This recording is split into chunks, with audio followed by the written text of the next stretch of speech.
I'm Georgie. And I'm Beth.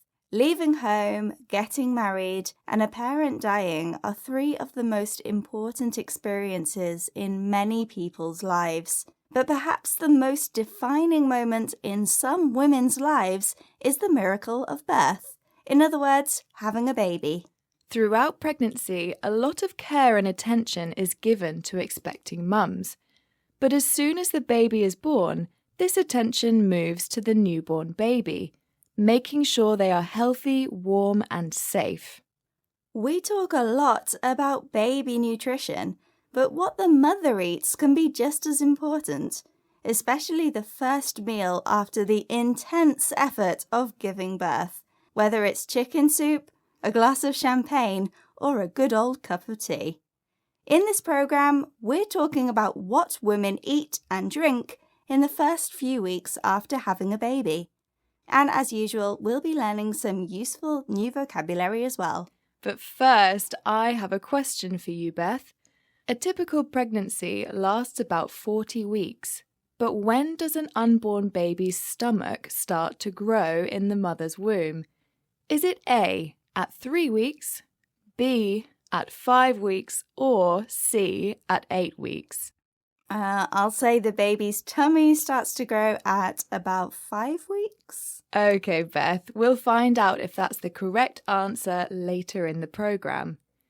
Giving birth is not called labour for nothing. It's hard work, leaving the new mum physically and emotionally exhausted and in need of food that's nourishing for both herself and her baby.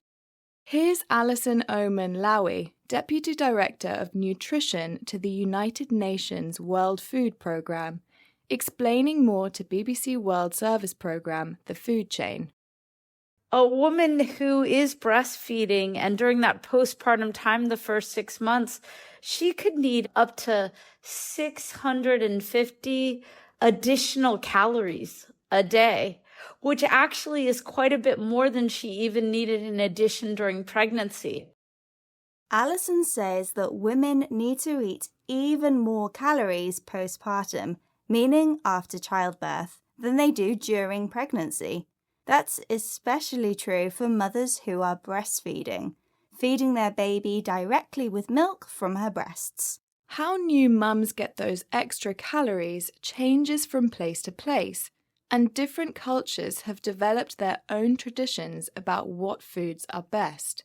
For Chinese-American mum Heng Yu, roast pig trotters were one of the best things to eat after childbirth because they contain a lot of collagen, which helps produce breast milk.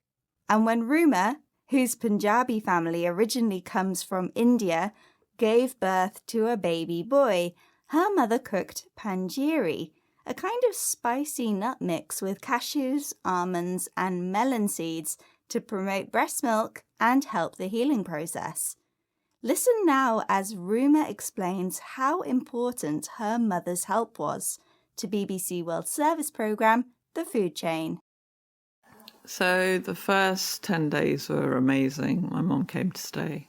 And it was so important because I had a C-section, so I was on very strong painkillers. I was in a daze anyway. And to be honest, because she was here, I was fed, so she would look after me while I would look after baby. And my husband was very hands-on as well. So that first 10 days, whilst it was really hard, I didn't fall apart, which I might have done if I'd been by myself. When Ruma talks about her mother's help, she uses the word gosh, an exclamation used to show a feeling of wonder or surprise.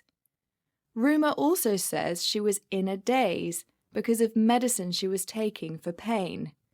If someone is in a daze, they feel confused and cannot think clearly, maybe because of a shock or surprise. Luckily, Ruma had help from her mum and also her husband, who was very hands-on, meaning that he was closely involved in organising things and making decisions, and didn't leave it up to someone else. Along with her mother's healthy home cooking, the help Ruma got from her family meant she didn't fall apart, a phrase which means become so emotionally disturbed that you're unable to think or act calmly, or to deal with the situation you're in.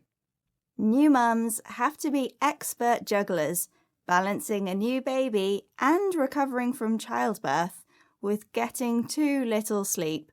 No wonder they need hot, healthy food to eat. Right, isn't it time you revealed the answer to your question, Georgie? Sure, I asked you when an unborn baby's stomach starts to grow. You guessed it was at 5 weeks, which was the correct answer, Beth. At about 5 weeks, the cells forming a baby's stomach, lungs, bone, and brain all start to divide and grow. Right, let's recap the vocabulary we've learned in this program, starting with postpartum, meaning following childbirth. Breastfeeding is feeding a baby directly with milk from the mother's breasts. The exclamation "gosh" is used to express a feeling of surprise or wonder. If you're in a daze, you feel confused and unable to think clearly, often because of a shock or surprise.